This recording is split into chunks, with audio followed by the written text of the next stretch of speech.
Merci, Monsieur le Président. Eh bien, comme encore illustré récemment par le rapport Lepage, l'expertise judiciaire, au nom de sa spécificité présumée, échappe largement au mouvement général de défiance qui vise le monde expertal. Si ce type d'exercice parvient ainsi à préserver une réputation d'excellence naguère liée à un idéal scientifique aujourd'hui fortement décrié, c'est parce qu'il est renforcé en l'espèce par le prestige encore attaché à l'idée de justice.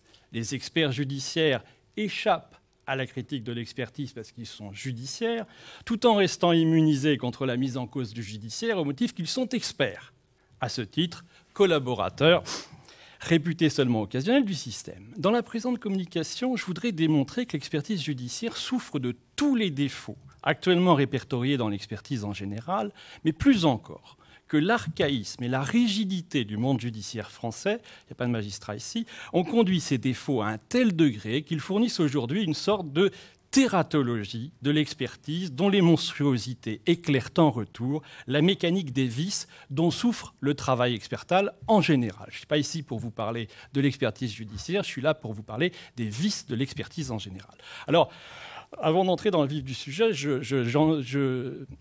j'anticipe sur votre indulgente connivence. Ce n'est pas évident pour un scientifique de franchir les bornes du moi haïssable et de rentrer un petit peu dans le biographique. Là encore, je pense que après avoir hésité, je me suis souvenu que j'étais mathématicien de formation.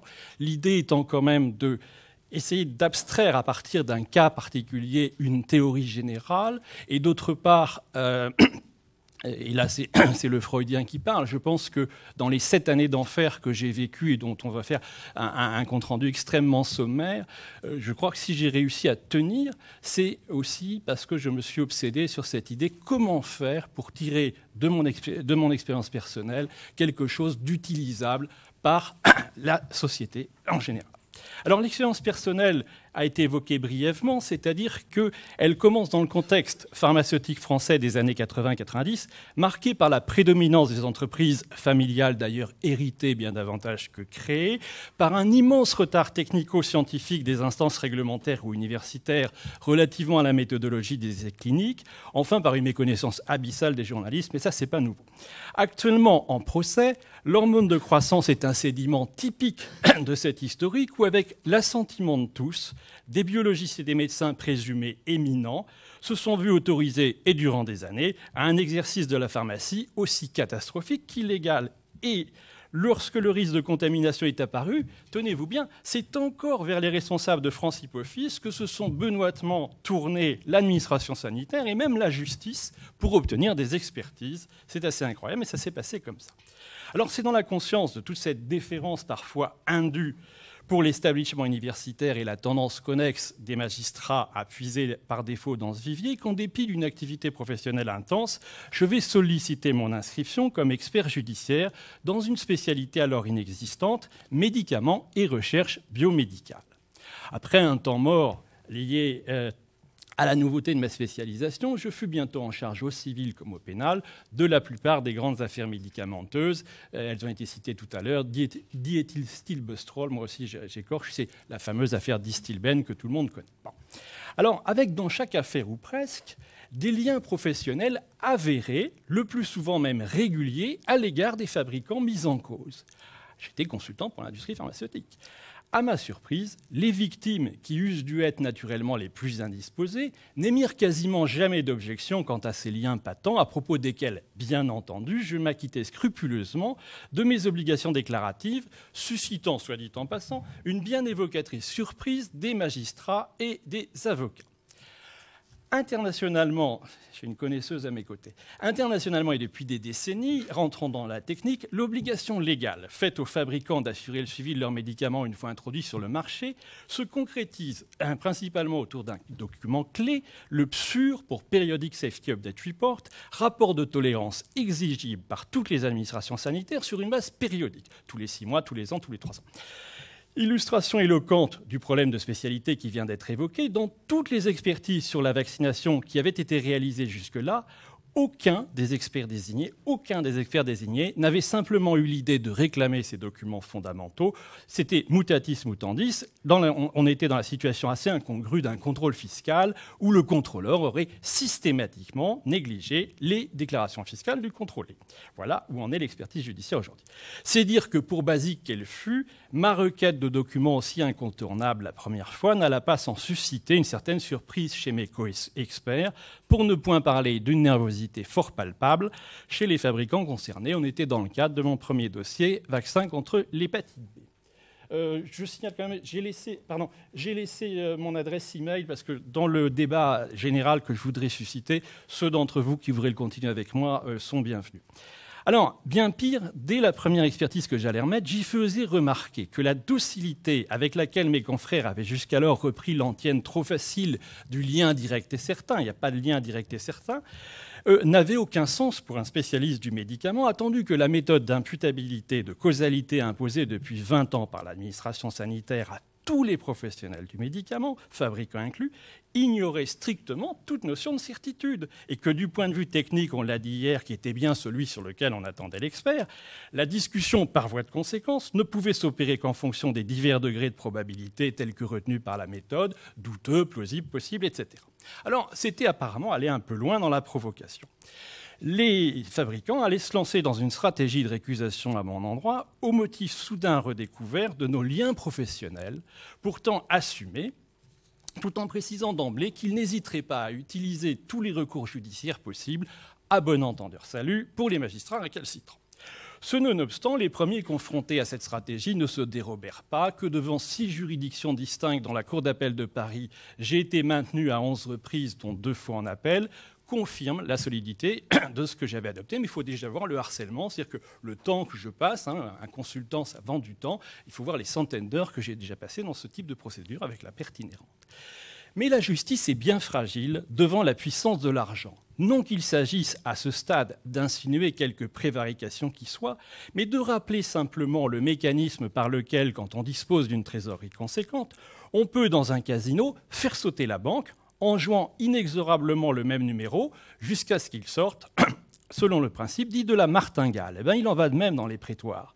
Attendu que personne n'imagine que toutes les décisions de justice soient parfaites, il suffit, pour autant qu'on en ait les moyens et qu'on se trouve, comme en pareille espèce, dans des affaires sérielles, de multiplier les actions et les recours en attendant d'en obtenir une favorable. Du point de vue de la trésorerie, c'est effectivement plus facile pour les géants de l'industrie pharmaceutique mondiale que pour les pauvres aides-soignantes réduites à la misère de l'invalidité par suite de leur sclérose en plaques. De fait, à l'issue d'une procédure, entre guillemets, je vous expliquerai pourquoi tout à l'heure, menée totalement à mon insu, la Cour d'appel de Versailles allait enfin faire droit à la demande des fabricants, au motif précisément de mes liens professionnels avec eux, considérés comme incompatibles avec l'exigence d'ailleurs fort vague d'impartialité objective posée par l'article 6.1 de la Convention des droits de l'homme. Première diapo, s'il vous plaît. Ce que faisant, la Cour d'appel ignorait, je rentre un peu dans le détail juridique, quoique je ne sois pas juriste moi-même, mais j'ai fini par apprendre du droit malheureusement, ignorait une jurisprudence jusqu'alors constante sur la tardivité des demandes de récusation, les 10 liens ayant été connus des parties dès avant que les opérations d'expertise ne débutent. D'autre part, et je parle sous le contrôle de ma voisine de droite, violer le principe fondamental de l'intérêt à agir pourtant d'ordre public, les fabricants n'ayant évidemment aucun intérêt à soutenir contre la victime qui s'opposait à ma récusation que je leur étais subordonné.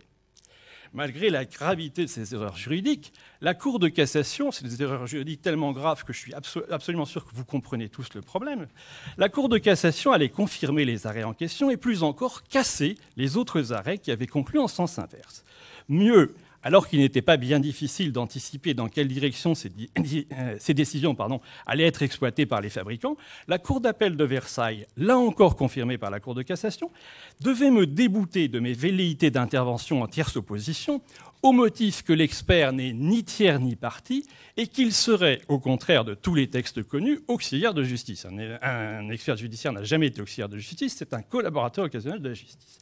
Le problème, c'est que dans une affaire pourtant jugée connexe par la même Cour de cassation, celle-ci n'avait pas hésité à me condamner aux dépens, validant du même coup qu'un expert pût être attrait comme partie dans une affaire où il n'avait évidemment aucun intérêt personnel. Donc ni tiers ni partie, et partie en même temps.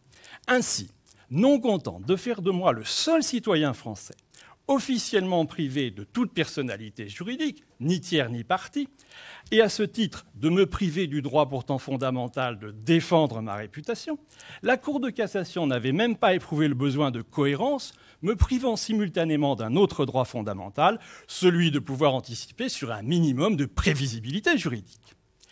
Mais si les juges n'avaient pas la clairvoyance de se demander pourquoi le seul expert judiciaire français pouvant documenter une continuité de relations professionnelles fructueuses avec l'industrie pharmaceutique se voyait soudain aussi le seul à faire l'objet d'un harcèlement de la part de ses anciens clients, dès lors qu'il se proposait de mettre sa compétence au service de la justice. Ils surent faire preuve, les juges, d'une redoutable imagination quand il s'agit de confirmer le statu quo sans donner l'impression, ils n'aiment pas ça, les juges, de reprendre en coupé-collé les motivations antérieures des arrêts précédents.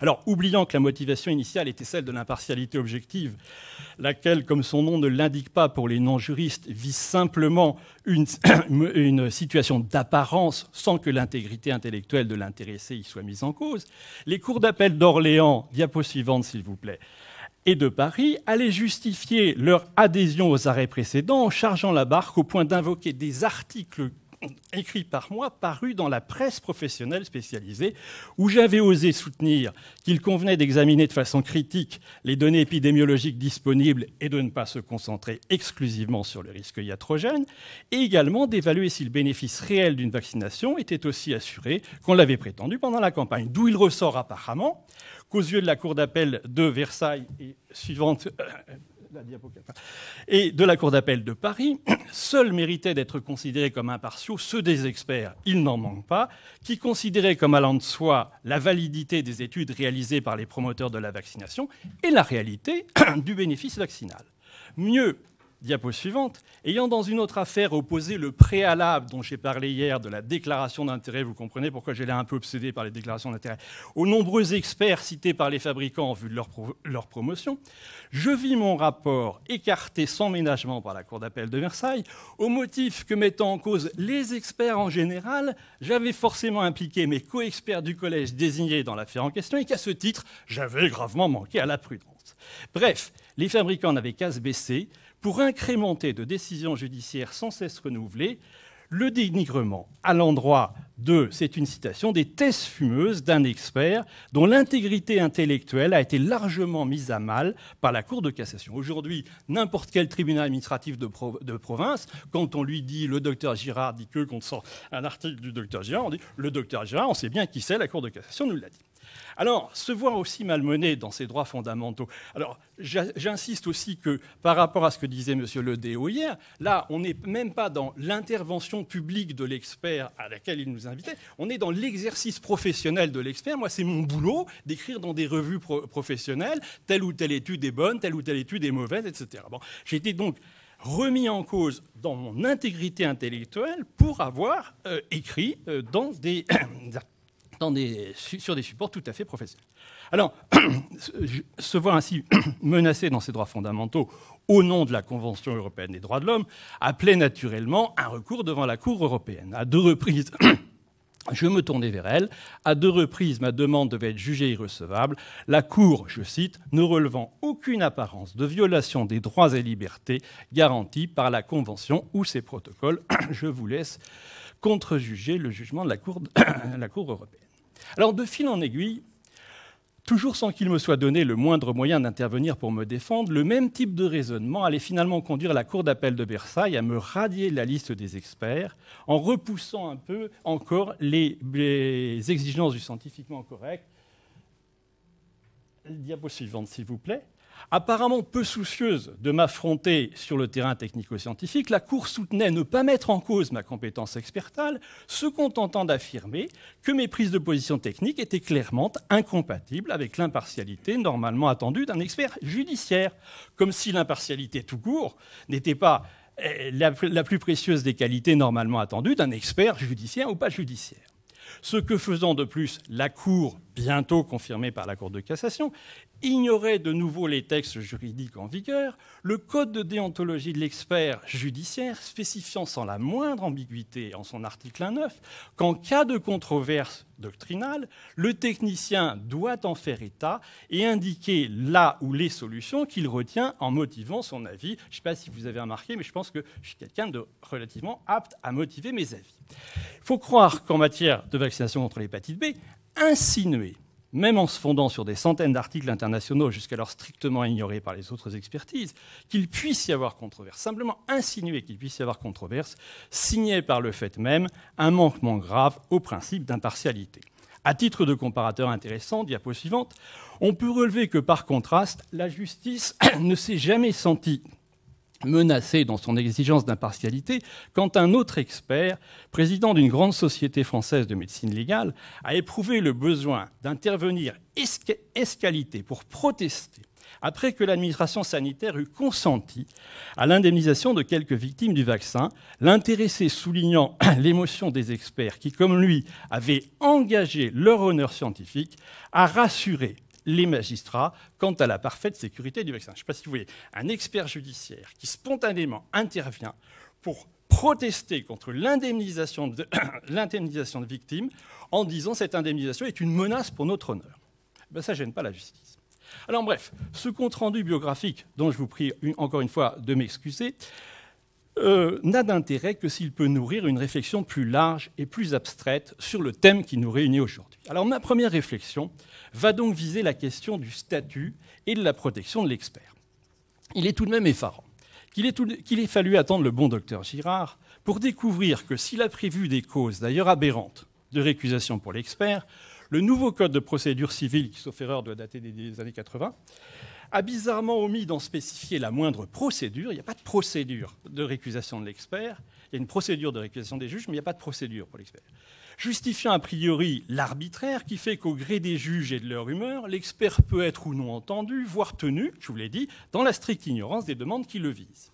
Il est non moins intéressant de constater que, confronté à ce vide juridique, la Cour de cassation n'a pas eu à cœur d'en limiter les conséquences, l'officialisant au contraire et l'aggravant au-delà de toute limite par son incohérence.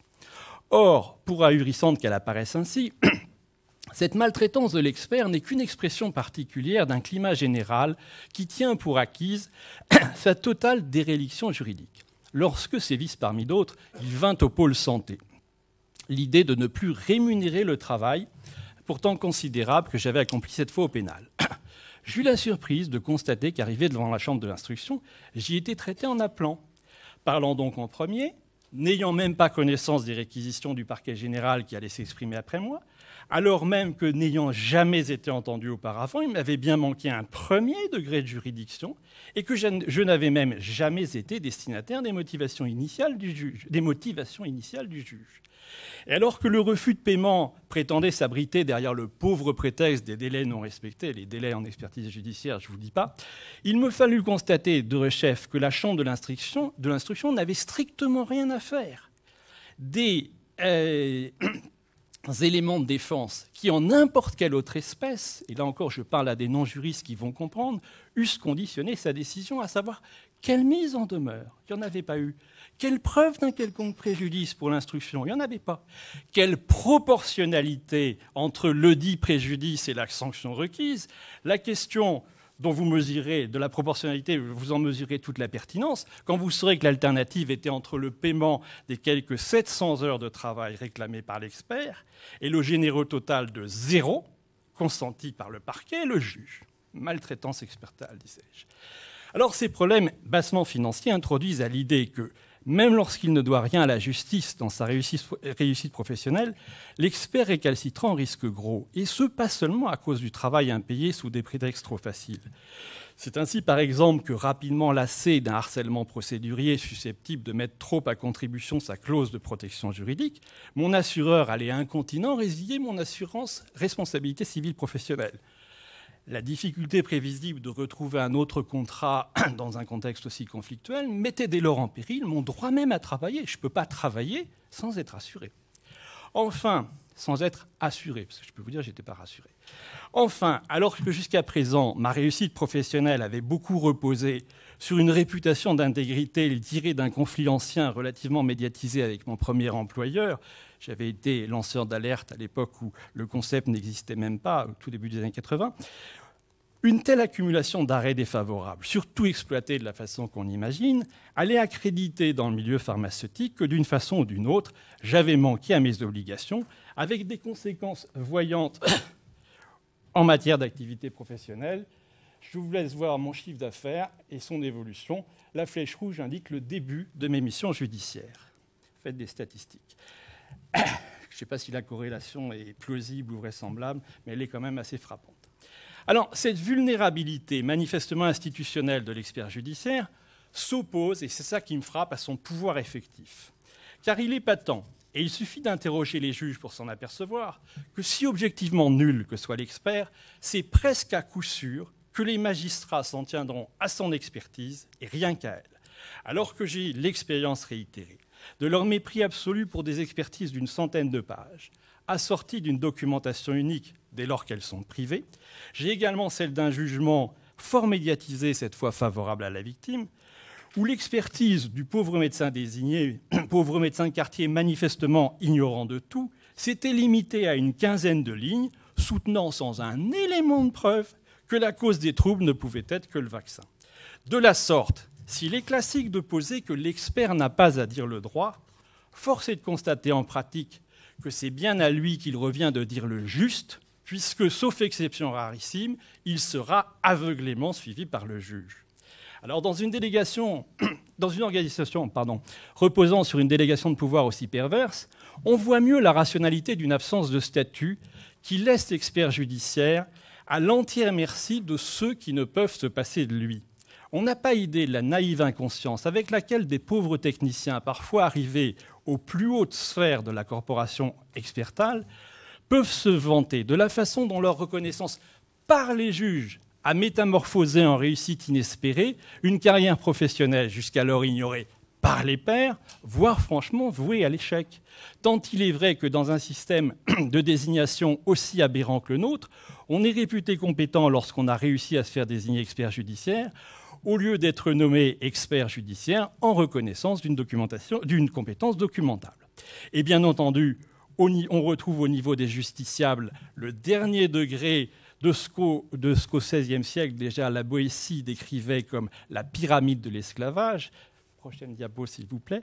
Ayant parfaitement compris qu'ils n'ont qu'à bien se tenir dans un système qui leur dénie tout droit, mais auquel, s'ils sont sages, ils peuvent devoir l'essentiel de leur réussite, les experts judiciaires se rattrapent finalement sur les victimes, comme attesté par cette impressionnante convergence de plaintes auxquelles j'espère pouvoir consacrer un livre, et dont le titre à lui seul, citation parmi d'autres, suffit à caractériser l'ambiance. Écoutez bien, c'est une infirmière qui parle, une professionnelle de santé, une collègue. Mise tout de suite en situation, j'ai subi les questions, les remises en question, des diagnostics posés, la précipitation, les insinuations, les humeurs, les humiliations de ce médecin. Elle parle de son expert judiciaire. En sortant, j'avais reçu le message et n'aspirais plus à vivre, tant je me sentais inutile, sotte, sale et méprisable. Voilà le vécu de l'expertise judiciaire, et ce n'est pas un témoignage, c'est beaucoup de témoignages. Pourquoi se gêneraient-ils, les experts? Ne sont-ils pas confortés dans leur arrogance implacable par celle des juges qui, toujours dans le système français, imposent à la victime le choix d'un expert, fût-il notoirement incompétent, et bien pire encore, mettent la charge financière de l'expertise, fût-elle d'une accablante nullité, sur la victime, réalisant de la sorte, il faut bien le dire, un quasi-système de vente forcée. Alors, il suffit cependant de lire le rapport Lepage, diapo suivante, pour constater qu'explicitement, et plus encore implicitement, ce modèle de l'expertise judiciaire fondé sur l'illusion de l'expert impartial au-dessus des parties reste la référence. Or, même si le temps imparti ne me contraint à une regrettable sélectivité dans le choix des preuves, sinon innombrables, j'espère vous avoir introduit à l'idée, ce n'était pas sous-entendu, que ce modèle de l'expertise judiciaire me paraît monstrueux. Ce qui me conduit à craindre que le rapport Lepage, j'ai la plus grande estime personnelle pour Madame Lepage, mais je crains que son rapport ne soit qu'un coup d'épée dans l'eau, au moins pour ce qui concerne l'expertise, précisément parce que les véritables déterminants du problème n'y sont pas abordés. Il me paraît par exemple irréel de recommander un nouveau statut de protection pour le lanceur d'alerte, compte tenu des difficultés prévisibles de le distinguer en pratique du simple malveillant, quand, à l'évidence et depuis des années, aucun juriste de renom ne s'est ému de la scandaleuse déréliction juridique où se trouve l'expert qui, lui, est pourtant assermenté et chargé d'un mandat public. Alors, rapidement évoqué par Madame Lepage, au titre d'une éventuelle perversion, l'incompétence, vous l'avez bien compris, m'est toujours apparue au contraire comme la principale menace, de loin la plus fréquente, qui pèse sur l'expertise. Diapo suivante, typologiquement, cette incompétence peut être triple. Incompétence absolue, comme ces pauvres médecins de quartier n'ayant jamais été capables de développer une clientèle et vouant une reconnaissance éperdue aux quelques magistrats qui les ont sortis de la médiocrité professionnelle, lesquels savent bien en retour qu'ils obtiendront tout de ces zélés clients. Il suffit d'interroger les avocats pour constater que certains experts sont dûment catalogués comme les hommes liges de tel ou tel magistrat et que certains poussent même l'inconscience jusqu'à s'en vanter. Incompétence relative, comme cet éminent patron de gynécologie resté dans la mémoire de ses confrères, la mémoire indignée de ses confrères, pour avoir accepté une mission visant un acte échographique malheureux, quand notoirement, il n'avait lui-même jamais pratiqué la moindre échographie de sa vie. Incompétence interdisciplinaire, enfin, et là je crois qu'on est au cœur de nos préoccupations, parce que je crois que l'expertise, c'est avant tout, par rapport à l'activité scientifique tout court, c'est une activité scientifique interdisciplinaire.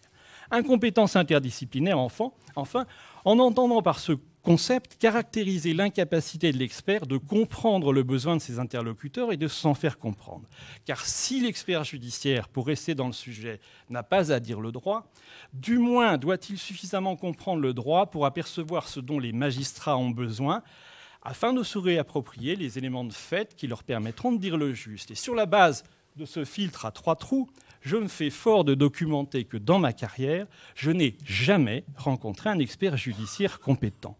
Bien pis, incapables de se dépasser jusqu'aux limites de leurs compétences pour tenter d'appréhender les besoins spécifiques de leurs interlocuteurs et d'y répondre, on dirait que les experts judiciaires tirent profit de l'exercice judiciaire pour se départir de leurs réflexes professionnels, même les plus élémentaires. Fut-elle signée par un universitaire éminent, je n'ai jamais vu, par exemple, une expertise judiciaire qui, au niveau de la présentation et notamment de la bibliographie, aurait passé le cap des exigences minimales en matière de thèse. Et je garde le souvenir tragicomique de cette avocate réagissant à l'une de mes premières expertises, en me louant presque avec des larmes dans la voix d'y avoir intégré, tenez-vous bien, une table des matières. Pour les besoins de l'exposé, appelons corruption tout mécanisme, pas nécessairement d'origine financière, tendant à détourner le processus de l'expertise de ce qu'il devrait être dans l'idéal, à savoir une synthèse actualisée, exhaustive, critique, strictement indépendante de l'ensemble des connaissances pertinentes sur un sujet donné. Quand on y regarde de plus près, cette corruption en pratique, qui peut être une corruption intellectuelle, se traduit préférentiellement par une perte de repère entre la distinction malheureusement posée comme allant de soi dans le rapport Lepage, entre experts indépendants et les experts départis, c'est-à-dire ceux qu'elle appelle les sachants. Soyons plus précis. La corruption de l'expertise, et là je parle de l'expertise tout court, je suis sorti de l'expertise judiciaire, passe le plus souvent par des actions dites d'environnement, lesquelles, je vous rassure, n'ont rien à voir avec l'écologie, mais consistent à déléguer la responsabilité d'un propos objectivement partisan à un tiers n'ayant aucun lien explicite avec le groupe qui tirera parti de ce propos. Cette délégation de parole à une instance dont l'indépendance est supposée et présumée aller de soi se concrétisera le plus souvent par un discours dubitatif, justifié par la seule rigueur scientifique, et articulé autour du niveau de preuve censé faire défaut aux travaux suggérant qu'il faudrait interrompre, suspendre, voire corriger tel ou tel type de désordre. Il n'y a pas de preuve, nous disent les experts, ainsi instrumentalisé, diapo suivante, comme fomenteur de troubles. Je reprends l'expression à Michaelis, qui a été un ancien collaborateur de Clinton à l'environnement, qui est épidémiologiste, et qui, diapo suivante, vient de faire paraître ce mois-ci un livre que je vous recommande grandement, qui est là, qui est leur produit, c'est le doute, c'est-à-dire l'analyse, l'industrie de la production du doute par les experts d'un certain nombre de fabricants, de producteurs de biens, et montre comment finalement cette production du doute est devenue une façon de ne rien faire et de contester l'évidence. Rappelons que c'est bien au nom de cette rigueur, d'ailleurs, que des décennies durant, les lobbies du tabac ont dénoncé comme insuffisantes les preuves de ce qui nous paraît aujourd'hui aller de soi, à savoir que fumer augmente le risque du cancer. Alors, il n'est pas possible d'avoir un inventaire complet, je reviens à mon exemple, mais je reste bien dans le sujet de l'expertise en général, d'avoir un inventaire complet des procès en cours sur la vaccination. Cependant, diapo suivante, comme ces affaires tournent essentiellement autour du même noyau d'avocats, j'ai réussi à me constituer un corpus qui correspond probablement à la majorité, à savoir 87 expertises. L'analyse des spécialités chez les 86 experts nommés retrouve 25 neurologues, 16 légistes, 12 internistes. Je vous laisse lire le reste. Ainsi, dans des affaires mettant en cause les stratégies de promotion les plus sophistiquées de l'industrie pharmaceutique mondiale, pas une seule fois, la justice n'a éprouvé le besoin de désigner un expert doté d'une expérience minimum en ce que la nomenclature elle-même appelle science du médicament. Il ne s'agit pas d'un problème scolastique de spécialité. Moi, je ne suis pas universitaire. Les spécialités, je m'en fiche un peu. Car l'incompétence des experts ainsi désignés est flagrante. Sans entrer dans un détail tristement désopilant, contentons-nous de remarquer, par exemple, qu'alors que, comme avec tout médicament moderne, l'immense majorité des documents scientifiques et réglementaires pertinents est rédigée en anglais, les juridictions n'ont jamais pris la peine de vérifier que les experts par elles désignés avaient une maîtrise, ne serait-ce qu'élémentaire, de cette langue. Je peux vous dire que le pauvre neurologue de quartier, le pauvre généraliste de quartier, il ne connaît pas bien l'anglais. Ce qui ramène la communauté scientifique internationale pompeusement évoquée pour débouter les victimes tant par la Cour d'appel de Paris que par la Cour de cassation, aux quelques articles trop complaisants dont la traduction a été financée par les industriels appelés dans la cause. Là encore, c'est plus facile de financer des traductions quand on est industriel de la pharmacie que quand on est aide-soignante en invalidité. Ça coûte cher les traductions. Mais comme toujours dans ces interactions interdisciplinaires douteuses, l'insuffisance du technicien finit par contaminer le juriste qui l'a désigné. Ainsi, toutes les expertises, je suis formel, toutes les expertises dont j'ai connaissance, ont posé comme référence scientifique, aussi objectif qu'incontournable, les comptes rendus rassurants diffusés par l'Agence du médicament au décours de l'enquête nationale de pharmacovigilance diligentée depuis juin 1994. Or, systématiquement ignoré là encore par les experts judiciaires désignés, un texte réglementaire très précis stipule que de telles enquêtes sont menées en constante concertation avec les fabricants et que les comptes rendus sont rédigés, ce sont les termes mêmes de la réglementation, en commun avec eux.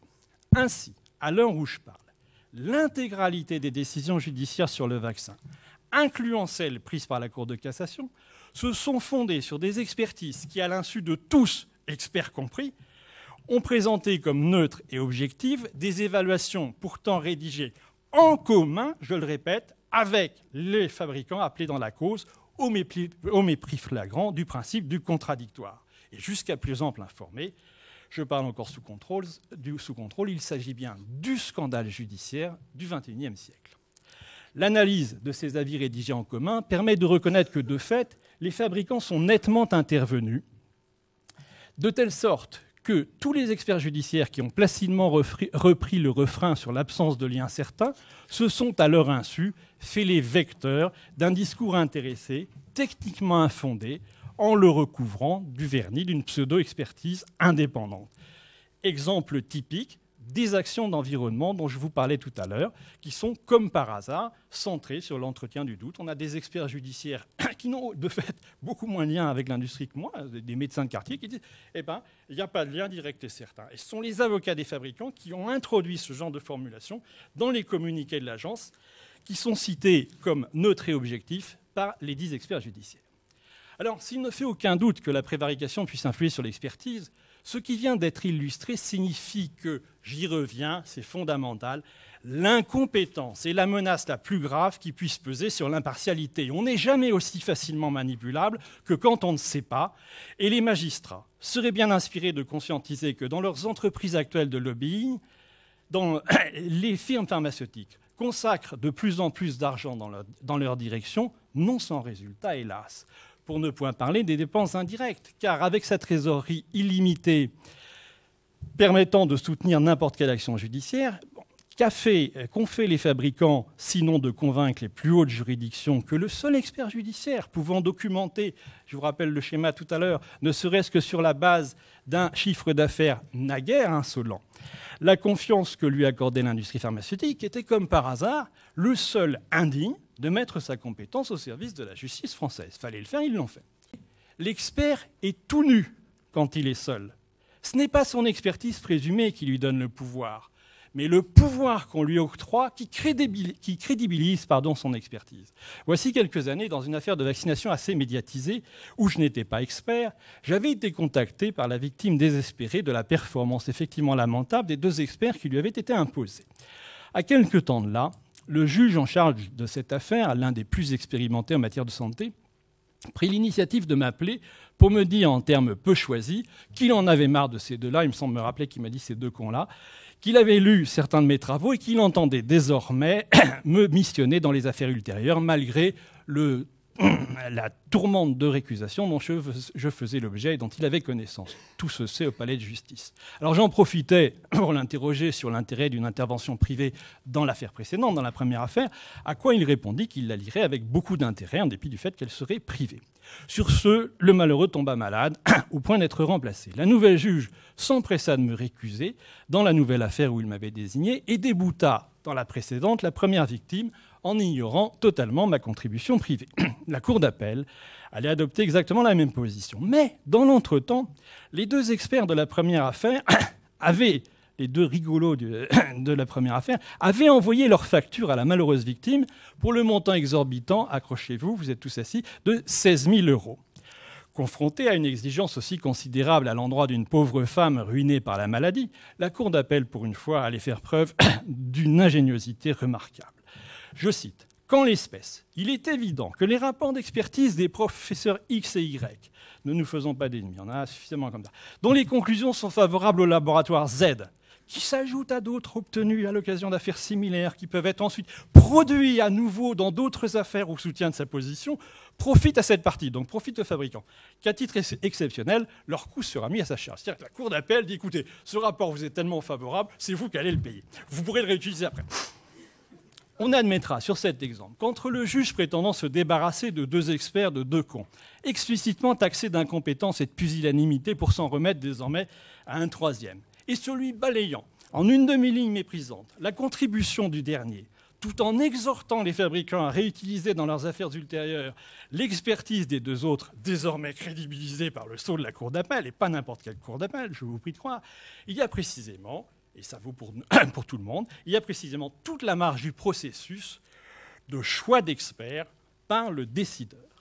Finalement, les considérations précédentes attestent qu'au fond, il n'y a rien de spécifique dans les défaillances individuelles ou systémiques qui alimentent la critique de l'expertise.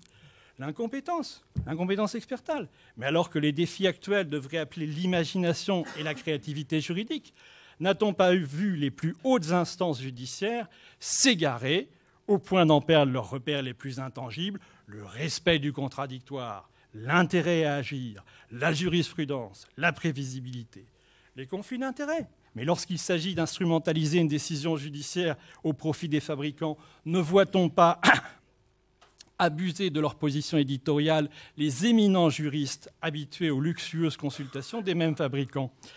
Ne voit-on pas la Cour de cassation suivre les réquisitions d'un avocat général notoirement lié à certains avocats des fabricants et significativement bien peu cohérent avec les principes dont qu'il allait bientôt publier dans une autre affaire de récusation ?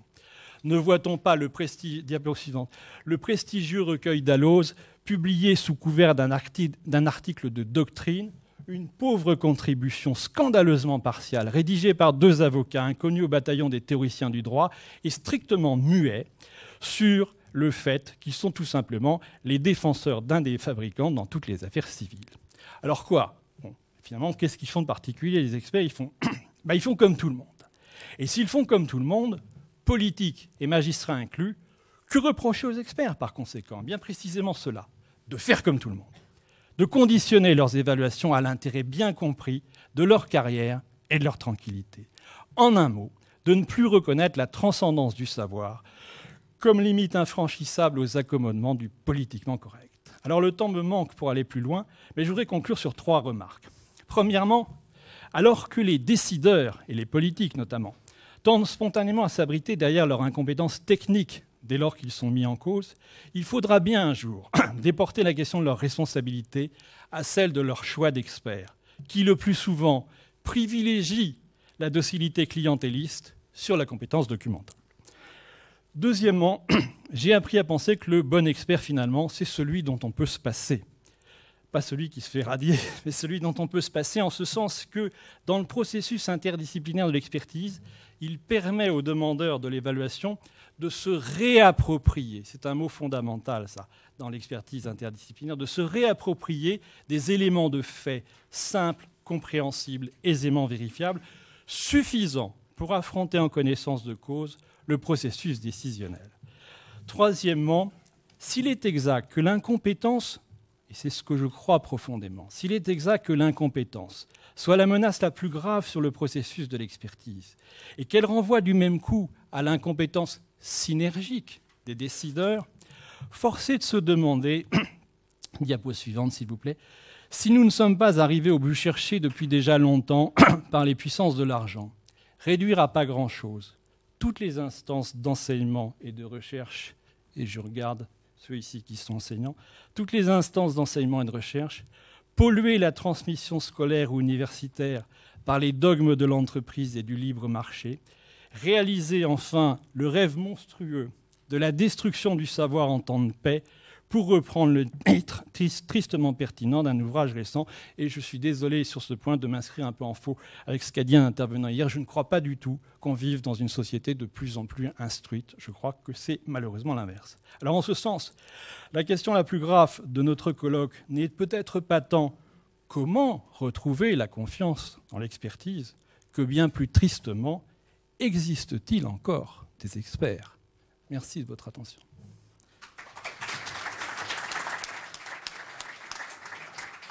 Bonjour, je suis Roman Petrouchine, je suis interne en psychiatrie. Alors, ce que vous réinterrogez, au même titre que la plupart des intervenants, c'est la question du savoir-pouvoir. Enfin, on se pose, est-ce qu'il y a une possibilité réelle d'une indépendance d'un savoir ? Enfin, toute forme de savoir est forcément conditionnée, soit par un État qui décide de fabriquer ce savoir, soit par un laboratoire, soit... Et du coup, la question de l'indépendance de l'expert, l'indépendance des experts est...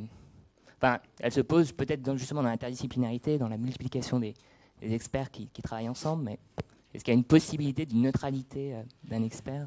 Alors, je vais vous dire, moi, je n'étais pas du tout destiné dans ma vie à devenir médecin. J'étais plutôt un théoricien. Je j'ai commencé par faire des maths et je regrette beaucoup de ne plus faire de maths. C'était très intéressant. Et donc, je suis devenu médecin dans un contexte de grande préoccupation sur ce qu'on appelle le pouvoir médical. Et je pense que ce que j'ai vu dans ma carrière de médecin n'a rien fait pour me dire que j'avais fait le mauvais choix. Il y a vraiment un grave problème de pouvoir médical. Lorsque j'ai eu cette idée de devenir expert judiciaire, c'est parce que j'ai eu l'impression que la question du pouvoir, il y a des situations qui sont des questions de pouvoir objectif. C'est-à-dire quand vous êtes devant quelqu'un de malade, vous êtes dans une situation de pouvoir. Bon. Et j'ai eu l'impression que la justice avait la solution de cette maîtrise du pouvoir par justement toute cette exigence de procédure, de reproductibilité, différents niveaux de décision et d'appel. Bon, donc je suis allé sur l'illusion que la justice avait la solution au problème de pouvoir qui me préoccupait depuis que j'étais petit, quoi, quasiment. Et ben en fait, je suis désolé de dire que j'étais un peu déçu. Alors, ça vaudrait le coup de réfléchir de façon interdisciplinaire à cette déception et d'essayer de comprendre un peu où sont les racines de ce qui s'est passé et où sont les racines de cette déception. Oui, Francis Gaspadou, je suis ingénieur à la retraite et expert judiciaire. Enfin, je ne le suis plus, mais j'ai été expert judiciaire pendant une dizaine d'années. 12 ans et j'ai fait des dizaines et des dizaines d'expertises. Bon, mon propos, je comprends votre légitime émotion, mais mon propos n'est pas de polémiquer avec vous, mais je peux par contre témoigner que personnellement, moi j'ai fait des expertises et je n'ai pas eu de problème. Hein. Donc vous avez été malmené et je comprends très bien que dans des domaines comme la santé publique, eh bien, vous puissiez montrer les limites du système actuel dans la désignation. Mais le système actuel, il me semble, d'expertise judiciaire est très différent de l'expertise scientifique dont on s'occupe ici. Hein. C'est d'abord l'expertise scientifique. Moi, je n'ai aucune compétence dans ce domaine. Je n'ai pas fait d'expertise scientifique. Hein, et je m'y intéresse en tant que citoyen. Mais il me semble que vous avez touché les limites du système de l'expertise judiciaire. Hein, mais chaque fois, on pourra vous répondre que dans la majorité des cas, eh bien, le système marche. Voilà en gros, moi, ce que je voulais dire. Hein. Je n'entends pas polémiquer avec vous, ni défendre ce système. Hein. Mais je constate, je témoigne qu'il marche quand même dans la majorité des cas.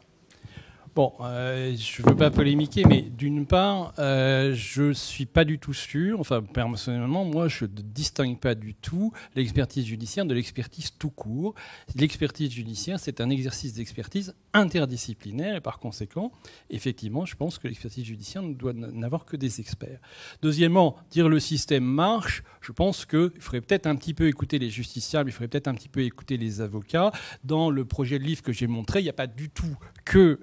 c'est très curieux parce que j'ai fait ça parce que ça m'avait occupé presque à plein temps sur la vaccination, mais comme par hasard, il y a d'autres gens qui spontanément, d'autres spécialistes qui m'ont rejoint, notamment par exemple sur l'histoire de l'amiante. Or, si l'on comprend bien les raisons qui font que la communauté médicale se sent remise en cause par la question de la vaccination qui met vraiment en jeu sa capacité de discrimination et de protection des patients, on ne voit pas du tout. La communauté médicale n'est absolument pas remise en cause par la question de l'amiante. On n'a jamais prescrit de l'amiante. De même, et je parle sous le contrôle de M. Sicolella, la communauté médicale n'est pas remise en cause par les éthers de glycol. Et cependant, on a quand même des témoignages de victimes qui attestent que ça ne fonctionne pas très bien. Enfin, et troisièmement, bon, là, ça nous enverrait très loin, mais enfin, il est certain que, à l'âge que j'ai mis ce qui me reste d'énergie à lutter de façon extrêmement forte contre l'aberration du système d'expertise française, du système judiciaire, qui est en fait une formidable hypocrisie. Je crois, aujourd'hui, j'ai été amené à penser que le bon système, c'est le système anglo-saxon avec des experts du côté des parties, sous réserve effectivement de respecter la déontologie qu'être l'expert rémunéré par une partie n'est pas être l'expert d'une partie, mais où de toute façon, cette contradiction des deux experts remet le juge dans sa position d'arbitre au lieu de suivre aveuglément, comme je l'ai dit, et ça, c'est pas propre à la médecine. Les juges, ils suivent aveuglément n'importe quelle expertise. Alors, j'ai souvent dit à des avocats, finalement, tout ça, c'est votre faute, parce que fondamentalement, dans une expertise, il n'y a jamais que deux parties, et quand une expertise vous est favorable, si nulle soit-elle, ben, vous dites pas les nuls, je veux une autre expertise. Et ça fait donc 50% des voix, et vous savez que dans un pays comme la France, on n'a pas besoin de 50% des voix pour être élu même président de la République. Alors, les avocats me disent, oui, mais nous, on est dans une fonction un peu particulière, on a un devoir de défense. Bon, d'accord, on ne va pas rentrer trop dans le détail, mais je suis aujourd'hui profondément convaincu du caractère profondément vicié et pervers du système d'expertise judiciaire français. Oui, Marie-Claude Vittorge pour la SFC. On a un cas un peu similaire avec le procès d'AZF, où les experts qui ont été choisis, d'après notre regretté Guy Ourisson, n'étaient même pas capables d'avoir un DUG. Or, les expertises ont été relues par Guy Ourisson d'une part et par Bernard Meunier d'autre part, qui étaient mais atterrés du niveau de ces experts. Alors certes, tous les experts choisis, on a certains de nos collègues qui le sont, ont une connaissance scientifique réelle et essayent d'être le plus honnête possible, on en est persuadé. On ne peut pas dire que tous les experts judiciaires sont à jeter, mais c'est vrai que dans ce cas précis d'AZF, on s'interroge énormément sur le devenir de ce procès qui, dès le départ, on le sait, au niveau des expertises, sont nuls. En vous écoutant, me revient un souvenir. Bon, de façon tout à fait indirecte, j'ai été impliqué comme expert judiciaire, c'est une de mes dernières expertises d'ailleurs, dans une histoire avec un grave incendie clinique où il y a eu de nombreux morts. Donc, initialement, mes opérations d'expertise ont été orientées sur des affaires de pyrotechnie qui ne sont pas du tout ma compétence. Alors, en relisant tout le dossier pénal, il y avait 3 avocats, donc l'avocat de la clinique, l'avocat du directeur de la clinique était mis en cause et l'avocat de la personne qui avait mis le feu et qui était morte dans le feu. Et donc des gens qui étaient là pour se crêper le chignon. Quand même. Et alors je dis, tiens, c'est curieux, il y a eu plusieurs experts des spécialistes d'incendie. Il y en a un, là, il a l'air de concentrer les critiques des autres. Et alors là, avec une unanimité absolument réconfortante, les 3 avocats éclatent de rire, littéralement. Et vraiment, et je dis, mais qu'est-ce qui se passe? Et bon, elle se regarde, qui c'est qui va lui dire? Elle me dit, oh, il est complètement nul. Bon, donc, or, c'est un avocat, c'est un expert que j'ai parfaitement connu à la Compagnie de Versailles, qui a été désigné dans les plus grandes affaires, tunnel du Mont Blanc, etc. Et là, j'avais 3 avocats qui n'étaient pas du tout spécialistes des questions de feu, mais sa nullité est tellement notoire que tout le monde le sait. Voilà. Bon, donc, ça répond un petit peu à votre expérience d'AZF que j'ignorais, mais il y a un vrai problème là, de technicité.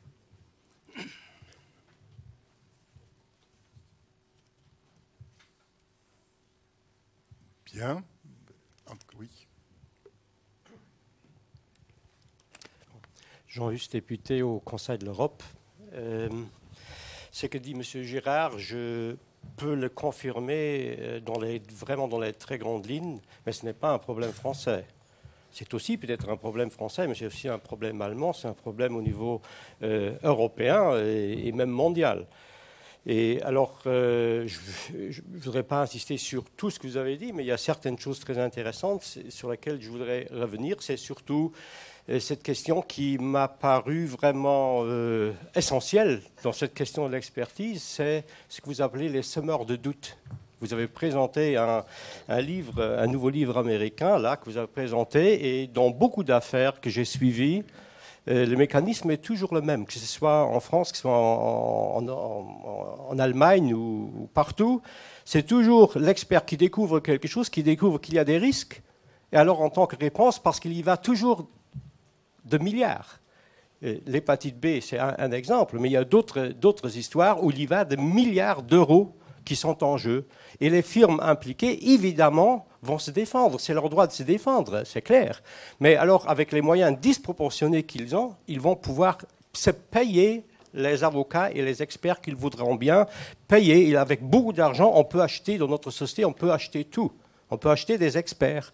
Et donc, c'est le pouvoir économique qui sera prédominant, malheureusement, dans la plupart des affaires qui seront devant les tribunaux, parce qu'il y aura une disparité énorme entre les experts des victimes et les experts des firmes concernées.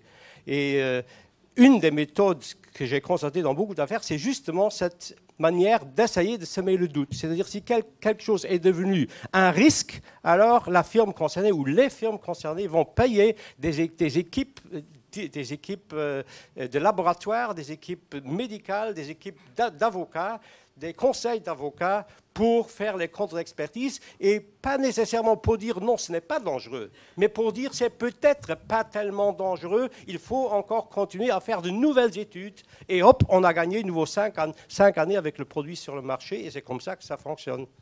Oui, sans m'attarder, je voudrais quand même rebondir, parce que je pense que c'est un problème qui concerne aussi au plus haut degré nos collègues universitaires. C'est que je crois qu'aujourd'hui, bon, on l'a dit à plusieurs reprises, finalement, la science, depuis ses origines, repose sur un système qui vaut ce qu'il vaut, mais qui est le système de reconnaissance par les pairs. Il faut avoir une vision un peu darwinienne de ce système, c'est-à-dire que je fais une contribution, j'essaye déjà de la publier, bon, c'est déjà la première étape, et la deuxième étape, c'est une fois qu'elle est publiée, est-ce que mes collègues vont en parler? Donc ça, c'est vraiment une mécanique de lutte pour la vie. À partir du moment où les puissances de l'argent, c'est-à-dire essentiellement les producteurs de biens, les industriels, pas seulement de la pharmacie, ont la possibilité de polluer ce système en comment dire, en insérant en force d'innombrables publications et en noyant finalement, par tous les mécanismes que l'on connaît, qui ont été bien décrits, et en noyant finalement le pertinent et le scientifiquement, pas correct, mais le scientifiquement validé dans le non validé et tout. Et l'insignifiant, je crois que là, il y a vraiment, et c'est aussi, je reviens à mes amours de mathématicien pur, je crois qu'il y a une menace grave pour le statut même de la science. Et je me permets d'attirer votre attention sur cette question, parce que c'est pour moi un grand souci aujourd'hui. Je suis persuadé que ce que nous appelons la science avec un grand S est atrocement, mortellement menacé par ce qu'on voit en aigu dans le processus de l'expertise, mais que dans les revues de médecine aujourd'hui, c'est hebdomadaire. Etc. Donc, j'attire votre attention sur le fait que nous vivons une période où une menace mortelle pèse sur ce que la plupart d'entre nous ont cultivé quand même toute leur vie, qui s'appelle la science. Autre question ? J'en avais une, mais finalement, comment recruter des experts compétents ? Eh bien, je crois effectivement. Alors, il y a aussi ce problème de l'inculture croissante. C'est-à-dire qu'aujourd'hui, il n'y a plus les réflexes de base pour ne serait-ce que se référer à un certain nombre. Bon, on entend dans des discussions, on l'a entendu même ici, il y a par exemple des gens qui nient quasiment l'existence d'un certain nombre de références. C'est-à-dire, on n'en est même plus à une question de compétence, on est à une question d'intégrité intellectuelle élémentaire. Il y a des choses qui existent et il y a des choses qui n'existent pas. Donc comment ? Alors, recruter de bons experts, moi je crois au système contradictoire anglo-saxon, même si on sait qu'il a des limites, mais de toute façon elles ne peuvent pas être pires qu'ici. Et d'autre part, comment recruter de bons experts ? J'allais dire, messieurs les universitaires, tenez bon et essayez de continuer de défendre le savoir. Oui. Vous avez dit que vous ne voyez pas de différence entre l'expertise scientifique et l'expertise judiciaire. Moi, personnellement, j'en vois trois. Premièrement, le donneur d'ordre, le commanditaire. Dans l'expertise scientifique, eh bien, c'est une administration, c'est le gouvernement, c'est la société, c'est une association de consommateurs. Dans l'expertise judiciaire, c'est très particulier, c'est le juge. Le seul donneur d'ordre est malheur à l'expert qui s'écarte de la mission confiée par le juge. Elle est très cadrée et on n'a pas le droit, un expert judiciaire ne peut pas donner un avis sur un sujet sur lequel il n'est pas sollicité. Ça, c'est la première différence. Deuxième différence, la nature du problème à résoudre. Pour les expertises scientifiques, ce sont en général des grands problèmes scientifiques, des questions de société qui intéressent les citoyens. Dans l'expertise judiciaire, là aussi c'est très particulier. Le problème à résoudre, c'est résoudre un conflit.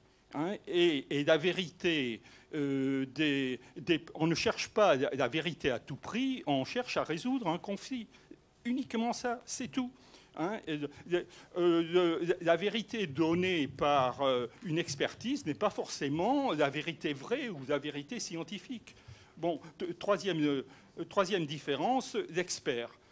Pour une expertise scientifique, ce sont des chercheurs. D'ailleurs, dans cet auditoire, je crois que c'est surtout des scientifiques et des chercheurs, et souvent qui travaillent en groupe. Dans une expertise judiciaire, là aussi c'est totalement différent. L'expert n'est pas forcément un chercheur, ça peut être un artiste, ça peut être un non-scientifique, ça dépend du domaine concerné.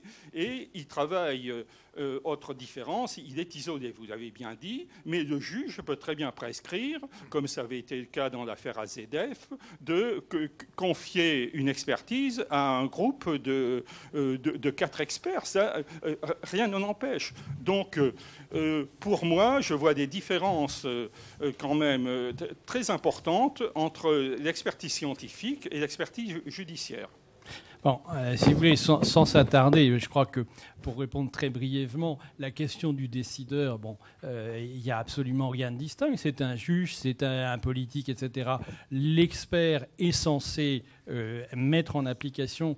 Finalement, je reviens, ce qui fait l'expert judiciaire, c'est un chercheur, mais qui est capable d'interfacer avec les juges. Deuxièmement, vous dites tout à fait bien, et c'est un autre vice du système judiciaire français, c'est-à-dire que les missions sont le plus souvent rédigées n'importe comment par un juge qui n'y connaît rien. Je vais prendre un exemple précis. Bon, on ne va pas rentrer dans trop le détail, mais il y a quelque chose de très important sur le médicament actuellement, qui est la législation sur ce qu'on appelle les produits défectueux. Bon, eh bien, dans toutes les affaires médicamenteuses que j'ai vues, aucune des missions ne permet. Les missions étaient exclusivement centrées sur le lien de causalité. Aucune des missions que j'ai vues ne permettait d'aborder de près ou de loin la question de la défectuosité, qui était pourtant le fondement sur lequel se plaçait l'avocat. Alors, je me permets de vous contredire aussi sur le prétexte le plus net à l'irresponsabilité expertale que j'ai vu dans le milieu judiciaire, c'est dire c'est pas dans la mission. Bon, moi, dans les missions, j'ai toujours dit ce que je voulais. Quand on a un peu d'astuce, on arrive à retourner les choses. Et de toute façon, il y a une procédure très précise quand on veut dire quelque chose et que c'est pas dans la mission. On se tourne vers le juge et on lui demande une extension de mission.